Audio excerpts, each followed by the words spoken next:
네, 오늘은 15번째 챕터인데요. 행위의 공로 자랑은 의를 주신 하나님께 대한 찬양과 구원의 확신을 소멸시킨다라는 것입니다. 하나님에 대한 찬양과 우리 자신이 구원받았다라고 하는 확신이 점점 커져야 되는데 작아질 수 있다라는 그런 위험이 있다라는 것입니다. 우리가 행한 어떤 행위의 공로를 우리 스스로 자랑스럽게 여기면 그렇게 된다는 것입니다. 공로란 말, 영어로는 메리트라고 하는데요. 공로란 말은 성경에 없으며 위험한 말이다. 그 말은 하나님의 은혜의 빛을 가리며 사람들에게 완고한 자만심을 불어넣을 수밖에 없다. 이스라엘을 거룩하게 하신 분은 하나님이시며 그 이유는 하나님의 거룩한 이름 때문이다. 그 이스라엘을 하나님께서 구원하시고 선택한 이스라엘 백성이 자신들의 죄 때문에 포로로 잡혀가고 이방 나라들로부터 공격당하고 생활에 어려움을 얻고 이런 것이 반복이 되지 않습니까? 구약 성경에서. 근데 하나님께서 그들을 버리시지 않고 다시 또 구원하십니다. 구원하시고 또 구원해내시고 또 구원해내시고. 근데 그것을 왜 하셨느냐? 성경을 우리가 들여다보면은 하나님의 거룩한 이름의 영광이 손상되지 않도록 하나님께서 이렇게 하셨다는 것을 발견할 수 있습니다. 에스겔서 26장 21절부터 22절입니다. 그러나 이스라엘 족속이 들어간 그 여러 나라에서 더럽힌 내 거룩한 이름을 내가 아꼈노라.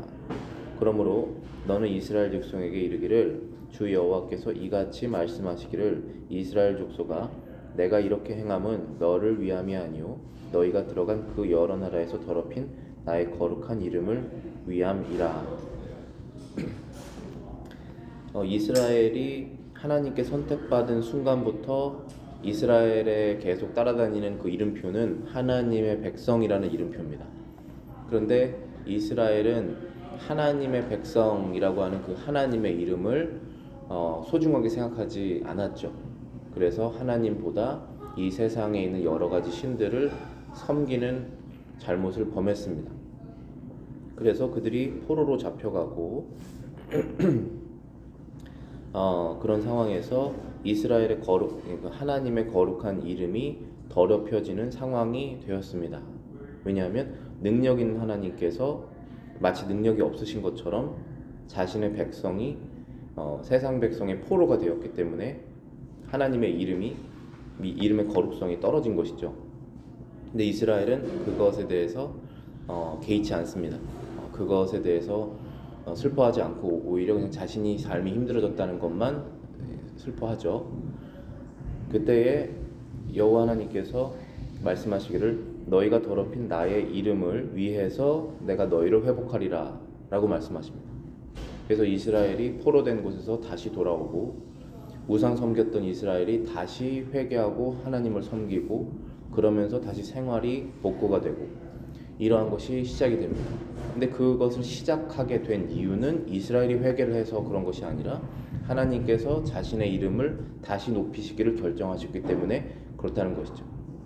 그래서 저와 여러분들의 삶 속에서 우리가 그리스도인이라고 이제 딱 이름표를 받게 된 다음부터는 그리스도를 따르는 자라는 그것에서 끝나는 것이 아니라 하나님의 아들과 딸이 된 것이죠. 그러면은 우리의 삶을 통해서 하나님의 이름이 높아질 수도 있고 우리의 삶과 개인의 캐릭터 속에서 하나님의 이름이 낮아질 수도 있는 것이죠. 그랬을 때 우리가 회개하지 않고 완강했을 때 하나님의 이름이 우리로 인해서 더럽혀지고 이름의 가치가 떨어지는 것처럼 그런 상황이 있을 수 있습니다. 그럴 때 하나님께서 우리에게 회개하는 마음을 주시는 이유는 하나님의 이름이 다시 우리의 인생을 통해서 다시 높여지기를 원하시기 때문에 그 일을 시작하셨다는 것입니다. 그래서 회개라는 것도 참으로 은혜롭고 값어치가 있는 행위이지만 그것의 시작조차 우리가 어떠한 공로를 우리에게서 찾을 수가 없다라는 것입니다. 왜냐하면 하나님께서 그렇게 시작하셨기 때문입니다. 우리는 주께 명령받은 것을 주를 위해 당연히 해야 하며 아무 사례도 받을 수 없다. 그러나 하나님께서 우리 선행을 우리 것이라고 부르시며 그것에 대해 상까지 주시겠다고 말씀하십니다. 우리 누가복음에 예수님께서 종의 비유를 설명하셨듯이 종은 당연히 해야 될 일을 하는 것이고 했다고 해서 상 받을 일은 없다, 이 말씀하셨잖아요. 그래서 우리가 하나님의 백성으로서 당연한 일을 해야 되는 것이 맞는데, 근데 은혜로운 하나님께서 우리에게 우리가 한 선행을 마치 우리의 상으로 여겨주시고 갚아주시겠다라고 약속을 하셨습니다. 예를 들어서 갈라디아서 6장 7절부터 9절 이런 말씀이 있습니다. 스스로 속이지 말라. 하나님은 업신여김을 받지 아니하시나니 사람이 무엇으로 심든지 그대로 거두리라. 자기의 육체를 위하여 심는 자는 육체로부터 썩어질 것을 거두고 성령을 위하여 심는 자는 성령으로부터 영생을 거두리라. 우리가 선을 행하되 낙심하지 말지니 포기하지 아니하면 때가 이름에 거두리라. 하나님께서 우리에게 경고를 하시며 동시에 또 인커레이징을 하시는 것은 무엇이냐면, 우리가 하나님께서는 모든 걸 아시기 때문에 그분 앞에서 정직하게 행해라 라고 말씀하시는 것입니다. 근데 하나님께서 원하시는 것은 우리가 열심히 사는 것을 원하시는데, 그 열심을 육체를 위해서 삼지 말고 심는 행위를 하지 아니하고 성령을 위하여서 심는 행위를 하며 열심을 내라 라는 것입니다. 사람은 누구나 열심을 낼 수 있습니다. 그런데 육체를 위해서 하는 것과 성령을 위해서 하는 것이 다르다라는 것을 말씀하고 계시는 것입니다. 그런데 성령을 위해서 행하는 일을 했을 때 사람이 무엇으로 심든지 그대로 거두리라. 육체를 위해서 심으면 그대로 거둘 것입니다.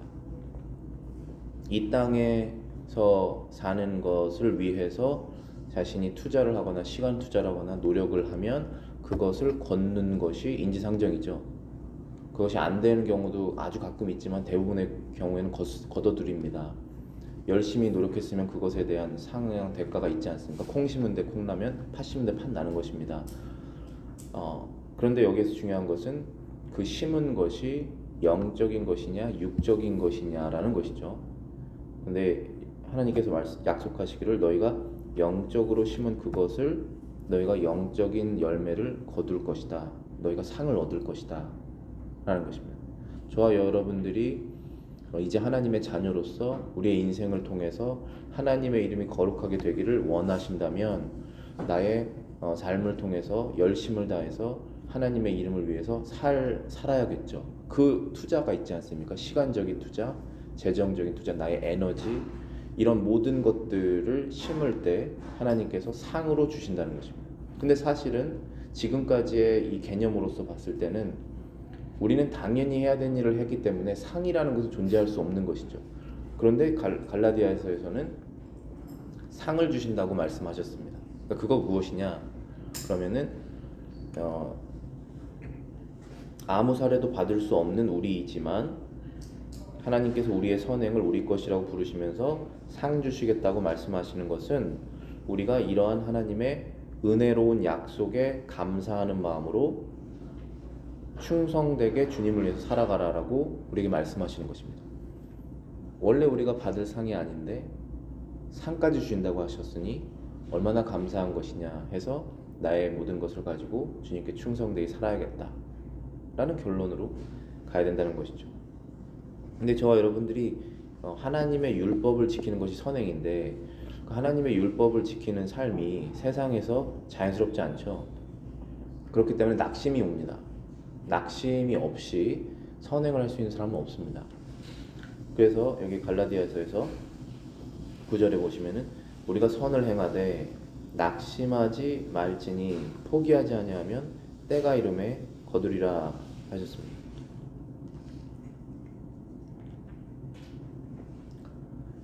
하나님께서 분명히 갚아주신다고 하셨기 때문에 그 약속을 믿어야만 낙심하지 않을 수 있습니다. 낙심하지 않고 계속적으로 포기하지 않고 성령을 위하여 심는 열심을 계속적으로 내다보면 때가 이름에 성령의 열매들을 거둔다 라는 것입니다. 그러니까 애초에 처음부터 성령의 열매에 관심이 없고 육체의 열매에 관심이 있는 상태에서 신앙생활을 시작을 하게 되면 시간이 지나가면 떨어져 나가게 됩니다. 그게 이제 예수님께서 천국에 대해서 설명하실 때 씨앗을 뿌렸을 때 씨앗이 자라서 열매를 맺는 플랜트가 있고 그렇지 않은 플랜트가 있다고 말씀하셨잖아요. 그렇기 때문에 이 세상 염려, 그 다음에 세상 욕심, 세상 기준, 세상 열매에 포커스를 두고 신앙생활을 계속적으로 하다 보면 신앙생활의 끝이 있다는 것입니다. 그러나 영적인 것에 마음을 두고 계속 하다 보면 낙심이 돼도 끝까지 간다는 것입니다. 상을 받을 가치가 없는 행위에 대해서 상 주시는 하나님의 너그러우신 태도를 만족하게 여기지 않고 자신의 행위의 공로인 것 같이 보이려고 애쓴다는 것은 배은망덕한 일이다. 우리가 배은망덕한 사람을 보면 굉장히 화가 나는 그런 화가 나죠. 의로운 화가. 근데 우리가 하나님께 배은망덕한 행동을 하면 안 된다는 얘기입니다. 그 뜻은 시작부터 그 다음에 과정과 결과를 모두 다 하나님께서 이뤄내셨는데 마치 내가 무엇을 한 것처럼 말을 하고 행동을 했을 때 그런 행동을 했을 때 하나님께서 그것을 기뻐하지 않으신다는 것이죠. 우리는 다 무료로 받았습니다. 하나님께 우리가 뭘 드려서 얻은 것이 없습니다. 이사야 55장 1절입니다. 오라 너희 모든 목마른 자들아 물로 나오라 돈 없는 자도 오라 너희는 와서 사 먹되 돈 없이 값 없이 와서 포도주 젖을 사라. 세상에 있는 물질은 돈을 주고 사야 됩니다. 마트에 가면 돈을 주고 물건을 사셔야 돼요. 하지만 하나님께로부터 얻는 것은 값 없이 얻을 수 있습니다. 근데 그 값 없이 얻는 것이 세상에서 찾을 수 없는 값어치 있는 것들이죠. 사랑, 거룩, 하나님을 섬기자 하는 마음, 회개하는 마음, 그리스도처럼 닮아가는 영적인 능력. 이것은 값을 매길 수 없는 정도의 값어치가 있는 것들입니다. 근데 그것을 값어치 있게 여기는 사람들이 하나님께 나오는 것이고 오히려 그것보다도 세상의 것들을 값어치 있게 여기면은 육신의 것을 위하여서 심을 수밖에 없는 것입니다. 그리스도 안에 있는 이 값어치 있는 것들은 다 값없이 받을 수 있는 것입니다. 그래서 이사야 55장 1절에 돈 없이 값없이 와서 포도주 젖을 사라. 그리스도 안에 있는 영적인 양식을 얻으러 오라 라는 것입니다. 여기 첫 번째 문제 보시겠습니다. 성령을 위하여 제가 타이포인데요. 성령을 위하여 심은 자는 영생을 거두리라는 무슨 의미라고 생각하십니까? 성령을 위하여 심는 자는 영생을 거둔다 라고 말씀하셨잖아요. 갈라디아서 6장 8절에 성령을 위하여 심는 자는 성령으로부터 영생을 거두리라. 이건 무슨 의미라고 생각하십니까?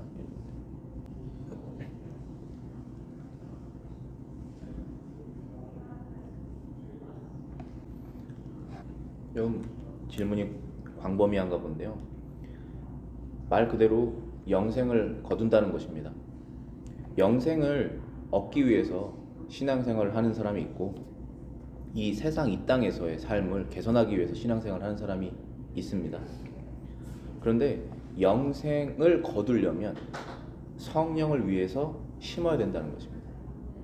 심은 대로 거둔다. 콩 심은 데 콩 나고 팥 심은 데 팥 난다. 나의 신앙생활, 나의 이 모든 에너지 투자, 이것이 영생을 위한 것이면 영생을 얻을 것이고 이 땅을 위한 것이면 이 땅에서 얻을 것이다 라는 것입니다. 근데 우리는 영생을 얻고 싶어하는 사람들입니다. 왜냐하면 이 땅은 지나갈 것이기 때문에.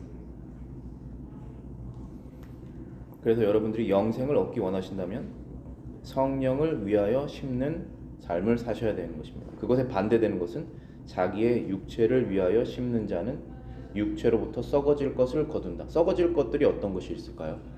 뭐가 썩어질까요? 네. 없어지는 것. 예를 들어서 없어지는데 사람들이 중요하다고 생각하는 것 뭐가 있을까요? 돈, 건강, 우리의 몸 없어지지 않습니까? 집 없어지지 않습니까? 그것을 위해서 투자하면 얻는다는 것입니다. 당연히 얻죠. 시간과 에너지를 투자하는데 왜 못 얻겠습니까? 어느 정도는 얻지 않습니까? 그러나 우리는 이 말씀대로 자기의 육체를 위하여 심는 자는 육체로부터 썩어질 것을 거두지만 성령을 위하여 심는 자는 성령으로부터 영생을 얻을 것이다. 영생을 투자하는 우리의 삶을 살아야 된다는 것입니다. 왜냐하면 그것이 우리가 원하는 것이기 때문에.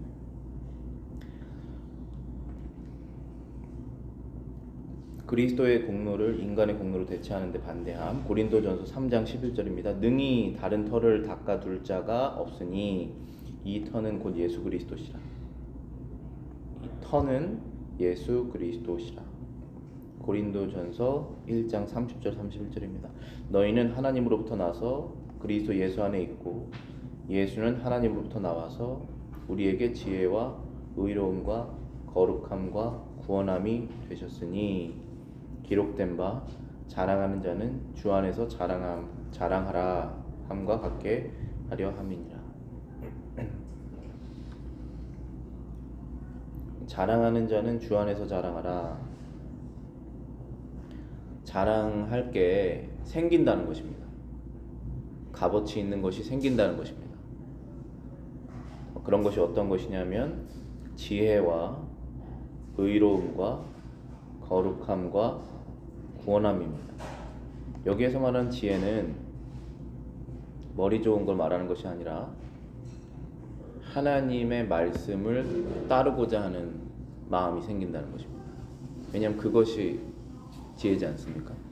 하나님의 말씀으로 지혜롭게 된 사람, 그 지혜, 의로움, 거룩함, 구원함이 다 우리에게는 원래 없었지만 예수 그리스도 안에 다 있는 것을 하나님께로부터 얻게 됩니다. 그리스도 안에 있는 자들은, 믿음으로 그리스도를 믿게 된 자들은. 그러면 얻었으니까 자랑할 만한 것들이죠. 그런데 그것을 자랑하려면 주 안에서 자랑하라는 것입니다. 왜냐하면 우리가 주 안에 들어왔기 때문에 그것을 얻었잖아요. 그렇기 때문에 주 안에서 자랑하라고 얘기하는 것입니다. 다음 장 보시겠습니다. 그리스도 안에서 완전한 의를 가진 사람만이 그리스도 안에서 든든하게 터를 닦은 사람이다. 그리스도 안에서 완전한 의를 가진 사람만이 그리스도 안에서 든든하게 터를 닦은 사람이다. 성경은 그리스도께서 우리가 의를 얻도록 돕기 위해서 오셨다고 말하지 않으셨다. 성경은 그리스도 자신이 우리의 의가 되기 위함이라고 하셨다. 이 두 가지 너무 다른 얘기입니다. 우리의 의가 그리스도입니다. 이 의는 완전한 의예요. 완전한 거룩, 죄가 없는 것을 말합니다. 의인만 하나님의 나라에 들어갈 수가 있습니다. 하나님은 죄를 싫어하시기 때문에 죄인이 들어오는 것을 원하지 않으십니다. 그래서 반드시 의인만 하나님의 나라에 들어갈 수 있습니다. 그래서 우리는 그 의가 필요합니다.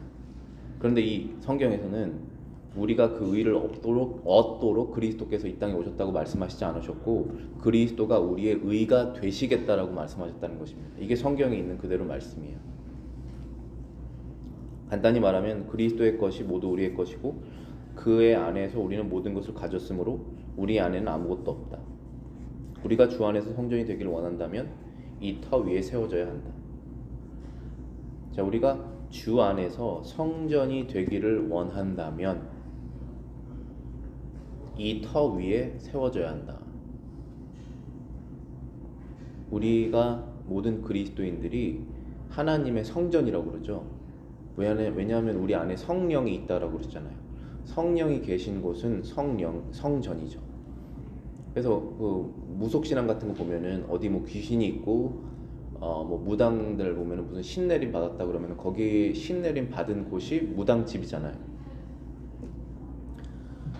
우리는 성령, 하나님의 거룩하신 영을 받았기 때문에 우리 자체가 성전입니다. 근데 이 성전이 이스라엘 사람들이 하나님의 성전을 관심이 없고 자기 자신의 삶만, 자기 자신의 집만 관심이 있다가 이 성전이 무너져요. 왜냐하면 관심 있는 것에 투자하지 않습니까? 그래서 관심 없는 것에 무너집니다. 그게 성전이 무너진 상태예요. 그럼 우리가 이 성전을 무너뜨리는 행위는 무엇이냐면은 성령에 관심이 없으면 무너지게 돼 있습니다. 보수를 해야 돼요. 계속 무너진 곳을 다시 찾아서 보수해야 됩니다. 근데 그 무너진 것이 어떻게 나타나죠? 우리의 말로써, 우리의 행동으로써, 나의 계획으로써 드러납니다. 특별히 말씀을 읽으면서 드러나게 됩니다. 아, 그렇게 된 것이구나. 아, 이것을 보수해야 되는 것이구나 하면서 다시 이 하나님의 성전을 보수합니다. 우리가 그러면서 세워져 나가는 것입니다. 1층 집이었던 것이 2층 집으로, 3층 집으로, 더 단단한 성 같은 집으로 점점점 성장하는 것입니다. 그렇게 되려면 터를 먼저 닦아야 된다는 것입니다. 그 터는 바로 예수 그리스도시다 라고 말씀하신 것이죠. 이 터가 예수 그리스도시다 라는 뜻은 우리가 그리스도를 전적으로 신뢰하면서 오직 그분만 신뢰하면서 세워질 수 있다는 것입니다. 그래서 우리가 신앙생활이 성장이 안 되고 터가 세워지지 않는다면, 터가 세워지는 것이 아니라 이 성전이 올바르게 증축이 안 되고 있다면 우리 영적으로 이 터가 잘 세워졌는지 살펴봐야겠죠. 내가 그리스도 이외에 다른 것을 신뢰하는 것이 있는가? 내가 그리스도 이외에 다른 것을 추구하는 것이 있는가? 그러면 그것을 제거하면 터가 이제 갑자기 올라가는 것이죠. 터가 하는 것이 아니라 이제 건물이 갑자기 올라가는 것이죠. 그리스도께 접붙임 받기 전에도 하나님을 기쁘시게 할 수 있다고 가르치는 자들이 교회 안에 있다. 교회 안에 있으면 안 되죠. 근데 교회 안에 있다는 것입니다. 그리스도께 접붙임을 받기 전에도 하나님을 기쁘시게 할 수 있다고 가르치는 자들이 교회 안에 없어야 하지만 있다라는 것입니다. 그러나 죽은 사람이 어떻게 생명이 있는 열매를 맺을 수 있겠는가? 나쁜 나무에서 아름다운 열매를 맺을 수 있겠는가? 우리는 하나님의 말씀대로 생각하고 하나님 말씀대로 믿는 것입니다. 요한 1서 5장 12절에 말씀하십니다. 아들이 있는 자에게는 생명이 있고 하나님의 아들이 없는 자에게는 생명이 없느니라. 이게 무슨 뜻이지? 이 생명이란 건 뭘까? 하고 이렇게 깊이 들어갈 수는 있겠지만 이 말은 너무나 단순한 말이잖아요. 있고 없다 라는 것이잖아요. 아들이 있는 자는 생명이 있고 없는 자는 없다. 여기에서 있는 자라는 것은 내 안에 그리스도가 있는 것을 말하는 거죠. 네, 성령이 있고 믿음으로 그리스도를 받아들인 것을 말하는 거죠. 그 다음부터 생명이 있다는 것입니다. 이 무슨 생명 말하는 것입니까? 영원한 생명 말하는 것이죠. 똑같이 살아 있잖아요, 다 우리가. 그리스도 믿기 전에도 살고 있었잖아요. 근데 그리스도 믿는 믿음이 있으면서 그 다음부터 영생이 있고 그 전에는 없다라는 것입니다. 마태복음 7장 18절입니다. 좋은 나무가 나쁜 열매를 맺을 수 없고 못된 나무가 아름다운 열매를 맺을 수 없느니라.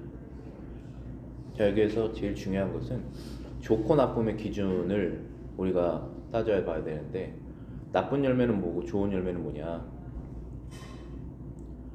좋은 열매는 하나님의 말씀을 순종하는 것이고 나쁜 열매는 하나님의 말씀을 순종하지 않는 것입니다. 겉으로 봤을 때는 똑같은 열매인 것이지만 딱 한 입 베어봤을 때 쓴, 떫은 그 맛이 나올 수 있는 것이고 한 입 베었을 때 잘 익은 맛이 나올 수 있는 것이죠. 그게 좋은 열매지 않습니까? 그 좋은 열매라는 것은 겉으로 봤을 때는 똑같은 행동을 보여도 그 마음속에 하나님의 말씀을 순종해서 하나님께 영광되는 것을 위해서 해서 열매가 생긴 것, 그것이 좋은 열매라는 것입니다. 근데 이 열매를 나쁜 나무는 절대 맺을 수 없다. 근데 좋은 나무가 우리가 어떻게 됩니까? 좋은 나무가 아닌데 좋은 나무에게 접붙임을 받아야죠. 우리가 가지고, 예수님은 몸통이시잖아요, 나무.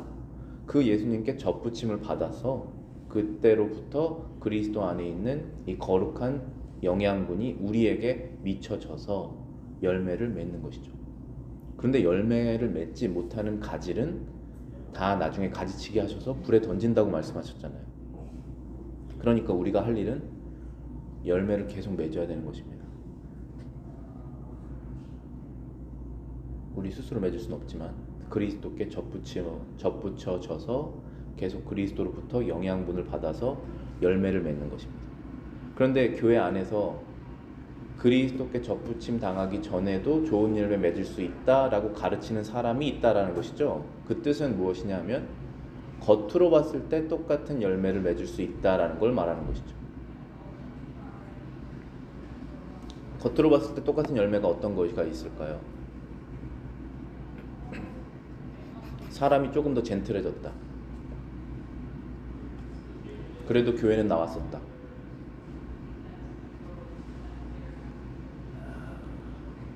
신앙생활은 그래도 했었다. 겉으로 봤을 때는 똑같은 열매입니다. 그러나 그 안에 있는 근본이 다를 수 있습니다.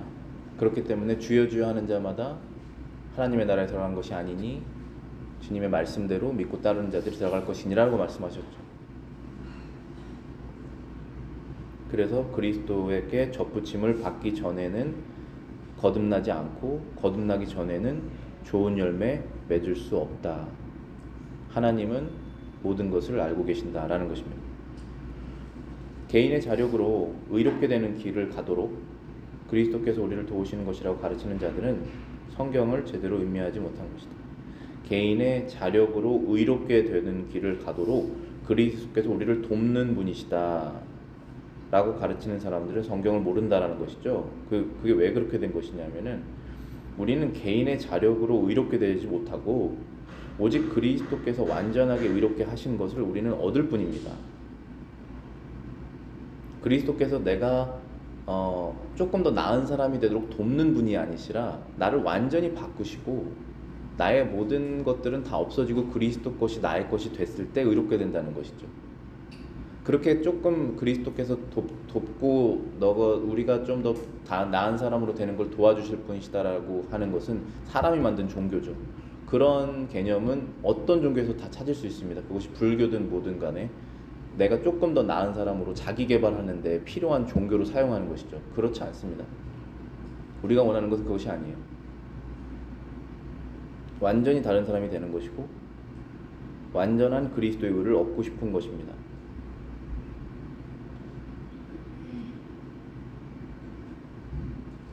요한복음 5장 24절입니다. 내가 진실로 진실로 너희에게 이르노니 내 말을 듣고 또 나 보내신 이를 믿는 자는 영생을 얻었고 심판에 이르지 아니하나니 사망에서 생명으로 옮겼느니라.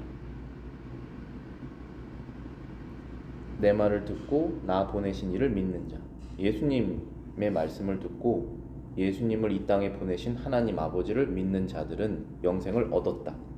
여기에서 믿음으로 얻었다라고 분명히 나와 있습니다. 믿는 자는 얻었다.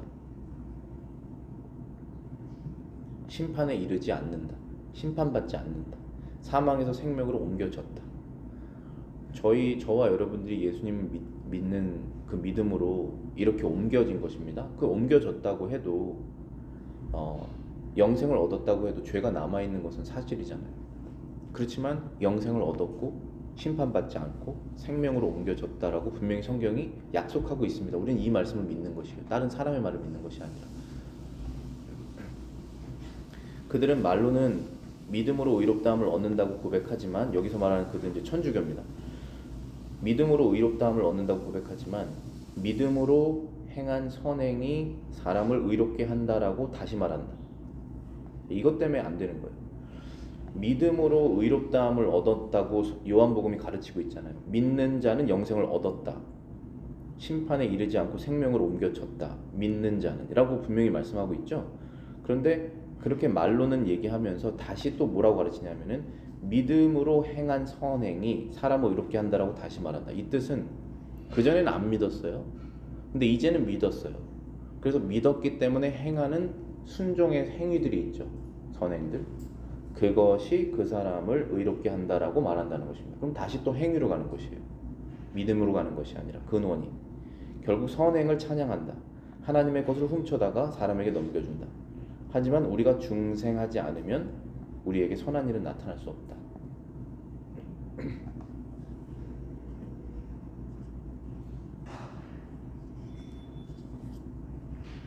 에베소서 2장 10절입니다.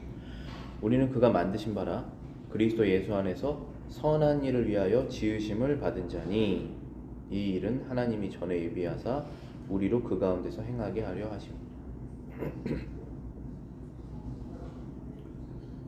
그러니까 우리가 그 지음을 받았습니다. 새롭게. 그런 그 이유는 선한 일을 위해서 지음을 받았다는 것이죠. 그렇기 때문에 지음 받기 전에는 선한 일을 할 수 없다라는 것입니다. 여기서 선한 일은 제가 누차 말씀드리지만 하나님의 말씀을 하나님을 위해서 순종하는 것입니다. 그것이 선한 일이죠. 그러므로 우리는 이 유일한 기초 위에서 손끝만큼도 어긋나서는 안 된다. 토대가 일단 놓이면 현명한 공사 감독은 그 위에 올바른 건물을 짓는다. 여기서 말하는 토대는 저와 여러분들이 예수 그리스도를 나의 구원자로 믿는 그 믿음입니다. 그 믿음이 생겼으면 토대가 생긴 것이에요. 그 다음부터 건물이 올라갈 수 있습니다. 근데 이 토대가 없으면은 건물을 올릴 수도 없고 올리는 시도를 해도 무너집니다. 왜냐하면 그 마음속에 있는 믿음이 예수 그리스도를 믿는 믿음이 아니라 단지 종교 생활하는 믿음이기 때문에 토대가 아닙니다. 그래서 그것이 토대가 예수님에 관한 확실한 믿음이 아니면은 건물이 올라갈 수가 없습니다. 그 건물 공사를 시작을 안 하세요. 하나님께서 시작하지 않으십니다. 건물 공사의 대행은 우리 사람이 할 수 있습니다. 목회자가 할 수도 있고 뭐 부단히 노력도 할 수 있지 않습니까? 뭐 전도해 보려고 그러고 변화시켜 보려고. 그렇지만 하나님께서 시작하지 않습니다. 왜냐하면 하나님께서는 그 터가 예수 그리스도의 터인지 인간의 터인지 아시기 때문에 그렇다는 것입니다. 고린도후서 5장 14절입니다. 그리스도의 사랑이 우리를 강권하는도다. 우리가 생각하건대 한 사람이 모든 사람을 대신하여 죽었은즉 모든 사람이 죽은 것이라. 그가 모든 사람을 대신하여 죽으심은 살아있는 자들로 하여금 다시는 그들 자신을 위하여 살지 않고 오직 그들을 대신하여 죽었다가 다시 살아나신 이를 위하여 살게 하려 하심이니라. 자, 여기 15절에 분명한 목적이 나와 있습니다. 예수님께서 모든 사람들을 위해서 대신 죽으신 이유, 저와 여러분들의 죄를 위해서 죽으셨다라고 저희가 믿고 있잖아요. 그게 그리스도인이라고 하는 증거지 않습니까? 갈보리 십자가에서 예수님께서 죽으신 것이 나 대신 죽으신 것이다라는 것을 믿는 사람이 그리스도인 아닙니까? 이 그리스도인들이 이렇게 믿음을 얻게 된 이유, 그리스도께서 그들을 위해서 죽으신 이유가 무엇이냐 하면은 15절에 보시면 이렇게 써 있습니다. 그들 자신을 위하여 살지 않고 다시는 그들 자신을 위하여 살지 않고 오직 그들을 대신하여 죽었다가 다시 살아나신 이를 위하여 살게 하려 함이니라. 누구를 위해서 살라고 하신 것입니까? 나 대신 죽으신 예수님을 위해서 살라고 하신 것입니다. 그래서 저와 여러분들이 똑같은 교회에서 똑같은 신앙생활 하시고 어떠한 똑같은 교회 행사를 하시고 어떠한 액티비티를 같이 할 수 있지만 예수 그리스도를 위해서 할 수 있고 그렇지 않을 수 있다는 것입니다. 근데 목적은 나를 위해서 그리스도께서 죽으신 이유는 내가 이제 더 이상 다시는 나 자신을 위해서 살지 않고 나를 위해서 죽으신 그리스도를 위해서 살라라고 하신 것입니다. 그래야지만이 우리가 좋은 터를 갖게 되고 좋은 건물을 지을 수 있고 좋은 열매를 맺을 수 있는 것입니다. 이것은 다 영원한 것에 속한 것들입니다. 영생에 관한 것이고 영적인 것들이죠. 그래서 이것에 관심이 있는 사람만이 계속 이 영적인 것을 위해서 심을 수 있다는 것입니다. 왜냐하면 이것은 힘든 것이거든요. 농사는 힘든 것이잖아요. 계속적으로 할 수 있다는 것입니다. 그것에 관심이 있어야만. 중생하지 않은 사람에게서 나오는 선행을 어떻게 이해해야 될까요? 마지막 질문입니다. 중생하지 않은 사람에게서 나오는 선행을 어떻게 이해해야 할까요?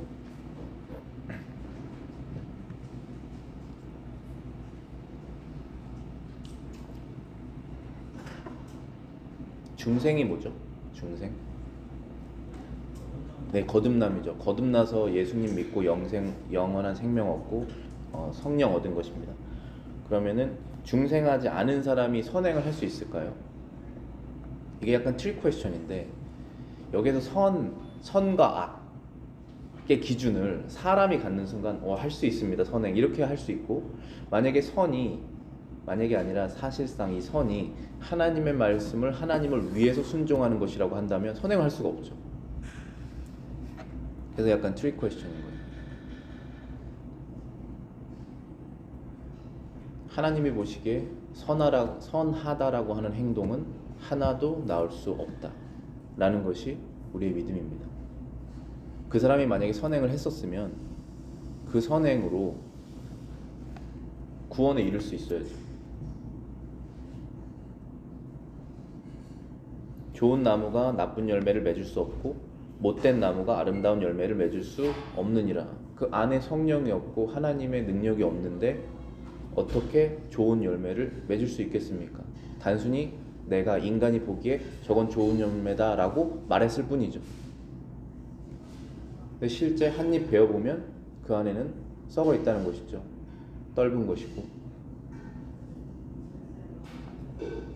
그래서 하나님께서 인정하시지 않는다는 것입니다. 여기 7절에 갈라디아서 6장 7절에 분명히 써 있잖아요. 스스로 속이지 말라. 하나님은 업신여김을 받지 아니하시나니 사람이 무엇으로 심든지 그대로 거두리라. 자기 육체를 위해서 심는 자는 육체를 위해서 거둘 것이고 성령을 위해서 심는 자는 성령으로 영생을 거두리라. 기도하겠습니다.